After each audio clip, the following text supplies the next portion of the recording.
दोस्तों, अगर आप मेरे चैनल पर आए हैं तो कृपया चैनल को सब्सक्राइब करने के साथ साथ बेल आइकन पर क्लिक करके ऑल पर क्लिक कर देना जी।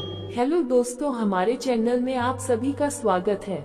आज हम गीता अध्याय 16 देवी तथा आसुरी स्वभाव योग के बारे में सुनेंगे। तो आइए दोस्तों सुनते हैं। श्री भगवान बोले, भय का सर्वथा अभाव, अंतःकरण की पूर्ण निर्मलता, तत्व ज्ञान के लिए ध्यान योग में निरंतर दृढ़ स्थिति, परमात्मा के स्वरूप को तत्व से जानने के लिए सच्चिदानंद घन परमात्मा के स्वरूप में एक ही भाव से ध्यान की निरंतर गाढ़ स्थिति का ही नाम ज्ञान योग व्यवस्थिति समझना चाहिए। और सात्विक दान गीता अध्याय 17 श्लोक 20 में जिसका विस्तार किया है, इंद्रियों का दमन, भगवान, देवता और गुरुजनों की पूजा तथा अग्निहोत्र आदि उत्तम कर्मों का आचरण एवं वेद शास्त्रों का पठन पाठन तथा भगवान के नाम और गुणों का कीर्तन, स्वधर्म पालन के लिए कष्ट सहन और शरीर तथा इंद्रियों के सहित अंतःकरण की सरलता, मन, वाणी और शरीर से किसी प्रकार भी किसी को कष्ट न देना, यथार्थ और प्रिय भाषण, अंतःकरण और इंद्रियों के द्वारा जैसा निश्चय किया हो वैसे का वैसा ही प्रिय शब्दों में कहने का नाम सत्य भाषण है। अपना अपकार करने वाले पर भी क्रोध का न होना, कर्मों में कर्तापन के अभिमान का त्याग, अंतःकरण की उपरति अर्थात चित्त की चंचलता का अभाव, किसी की भी निंदादि न करना, सब भूत प्राणियों में हेतु रहित दया, इंद्रियों का विषयों के साथ संयोग होने पर भी उनमें आसक्ति का न होना, कोमलता, लोक और शास्त्र से विरुद्ध आचरण में लज्जा और व्यर्थ चेष्टाओं का अभाव, तेज, श्रेष्ठ पुरुषों की उस शक्ति का नाम तेज है कि जिसके प्रभाव से उनके सामने विषयासक्त और नीच प्रकृति वाले मनुष्य भी प्रायः अन्यायाचरण से रुककर उनके कथनानुसार श्रेष्ठ कर्मों में प्रवृत्त हो जाते हैं। क्षमा, धैर्य, बाहर की शुद्धि गीता अध्याय 13 श्लोक 7 की टिप्पणी देखनी चाहिए। एवं किसी में भी शत्रु भाव का न होना और अपने में पूज्यता के अभिमान का अभाव, ये सब तो हे अर्जुन दैवी संपदा को लेकर उत्पन्न हुए पुरुष के लक्षण हैं। हे पार्थ, दम, घमंड और अभिमान तथा क्रोध, कठोरता और अज्ञान भी ये सब आसुरी संपदा को लेकर उत्पन्न हुए पुरुष के लक्षण हैं। दैवी संपदा मुक्ति के लिए और आसुरी संपदा बांधने के लिए मानी गई है। इसलिए हे अर्जुन, तू शोक मत कर, क्योंकि तू दैवी संपदा को लेकर उत्पन्न हुआ है। हे अर्जुन, इस लोक में भूतों की सृष्टि यानी मनुष्य समुदाय दो ही प्रकार का है, एक तो दैवी प्रकृति वाला और दूसरा आसुरी प्रकृति वाला। उनमें से दैवी प्रकृति वाला तो विस्तार पूर्वक कहा गया, अब तू आसुरी प्रकृति वाले मनुष्य समुदाय को भी विस्तार पूर्वक मुझसे सुन। आसुर स्वभाव वाले मनुष्य प्रवृत्ति और निवृत्ति इन दोनों को ही नहीं जानते, इसलिए उनमें न तो बाहर भीतर की शुद्धि है, न श्रेष्ठ आचरण है और न सत्य भाषण ही है। वे आसुरी प्रकृति वाले मनुष्य कहा करते हैं कि जगत आश्रय रहित, सर्वथा असत्य और बिना ईश्वर के, अपने आप केवल स्त्री पुरुष के संयोग से उत्पन्न है, अतएव केवल काम ही इसका कारण है, इसके सिवा और क्या है। इस मिथ्या ज्ञान को अवलंबन करके जिनका स्वभाव नष्ट हो गया है तथा जिनकी बुद्धि मंद है, वे सब अपकार करने वाले क्रूकमी मनुष्य केवल जगत के नाश के लिए ही समर्थ होते हैं।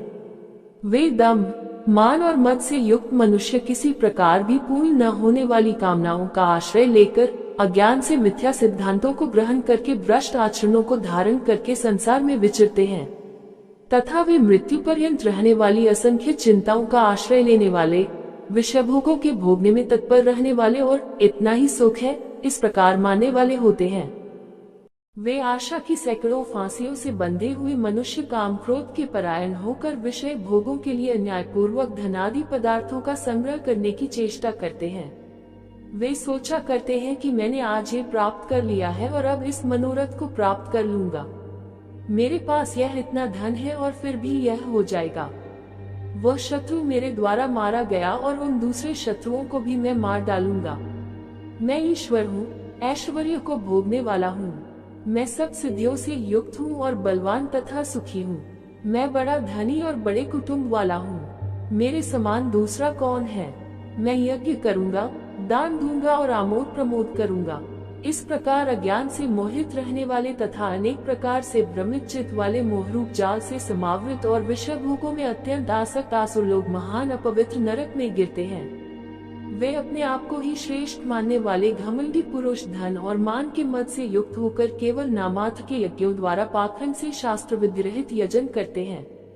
वे अहंकार, बल, घमंड, कामना और क्रोध आदि के परायण और दूसरों की निंदा करने वाले पुरुष अपने और दूसरों के शरीर में स्थित मुझ अंतर्यामी से द्वेष करने वाले होते हैं।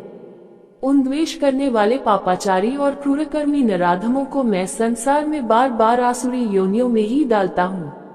हे अर्जुन, वे मूल मुझको न प्राप्त होकर ही जन्म जन्म में आसुरी योनि को प्राप्त होते हैं, फिर उससे भी अति नीच गति को ही प्राप्त होते हैं, अर्थात घोर नरकों में पड़ते हैं। काम, क्रोध तथा लोभ ये 3 प्रकार के नरक के द्वार, सर्व अनर्थों के मूल और नरक की प्राप्ति में हेतु होने से यहाँ काम, क्रोध और लोभ को नरक के द्वार कहा है। आत्मा का नाश करने वाले अर्थात उसको अधोगति में ले जाने वाले हैं। अतएव इन तीनों को त्याग देना चाहिए। हे अर्जुन, इन तीनों नरक के द्वारों से मुक्त पुरुष अपने कल्याण का आचरण करता है। अपने उद्धार के लिए भगवदाज्ञानुसार बरतना ही अपने कल्याण का आचरण करना है। इससे वह परम गति को जाता है, अर्थात मुझको प्राप्त हो जाता है। जो पुरुष शास्त्र विधि को त्याग कर अपनी इच्छा से मनमाना आचरण करता है, वह न सिद्धि को प्राप्त होता है, न परम गति को और न सुख को ही। इससे तेरे लिए इस कर्तव्य और अकर्तव्य की व्यवस्था में शास्त्र ही प्रमाण है। ऐसा जानकर तू शास्त्र विधि से नियत कर्म ही करने योग्य है। उम्मीद करते हैं दोस्तों, आपको ये गीता ज्ञान अध्याय सुनने में अच्छा लगा।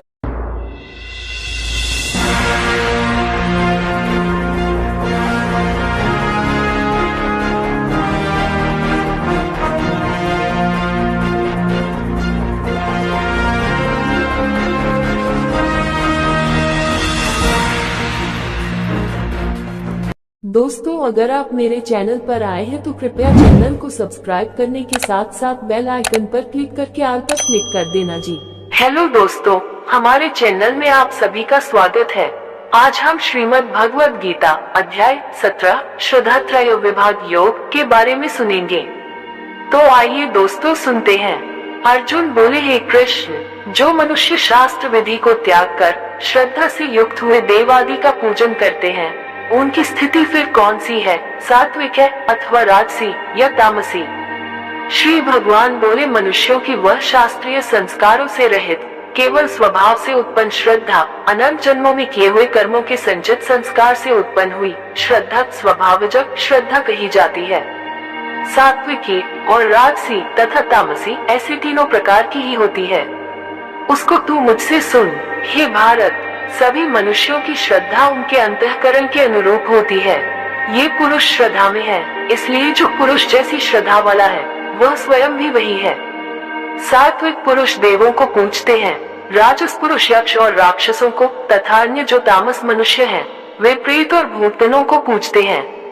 जो मनुष्य शास्त्र विधि से रहित केवल मनः कल्पित घोर तप को तपते हैं तथा दम्भ और अहंकार से युक्त एवं कामना, आसक्ति और बल के अभिमान से भी युक्त हैं, जो शरीर रूप से स्थित भूत समुदाय को और अंतःकरण में स्थित मुझ परमात्मा को भी कृष करने वाले हैं, शास्त्र से विरुद्ध उपवास आदि घोर आचरणों द्वारा शरीर को सुखाना एवं भगवान के अंश स्वरूप जीवात्मा को क्लेश देना, भूत समुदाय को और अंतर्यामी परमात्मा को कृष करना है, उन अज्ञानियों को तू आसुर स्वभाव वाले जान।